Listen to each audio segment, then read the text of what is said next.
নমস্কার, জয় মা তারা, জয় মা কামাখ্যা। আজকে আমি আলোচনা করব যে দেখা যায় অনেক বাড়িতে বা অনেক গৃহে গৃহস্বামীর অকাল মৃত্যু হচ্ছে। এই গৃহে বা বাড়িতে গৃহস্বামী অকাল মৃত্যুর কারণ কি, বাস্তুতে কি দোষ থাকলে পরে এই গৃহস্বামীর বা বাড়ির যে প্রধান তার অকাল মৃত্যু হওয়ার সম্ভাবনা কি করে হয় বা কেন হয়, বাস্তুতে কি থাকলে পরে হয়, এই সম্পর্কে আলোচনা করব।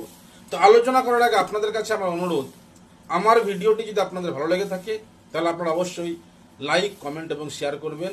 আপনি জানুন এবং অন্যকে জানান।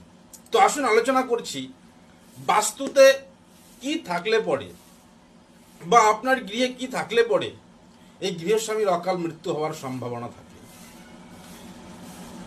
বাস্তুতে পূর্ব দিকে যদি প্রধান দরজা হয়, উত্তরের সীমানা এবং পূর্বের রাস্তাকে সীমানা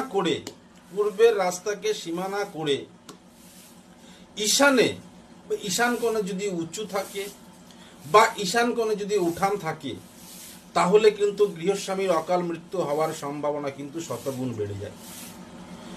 এই কারণটি থাকলে কিন্তু গৃহস্বামীর অকাল মৃত্যুর সম্ভাবনা কিন্তু 100% বেড়ে যায়। তো আপনারা একটু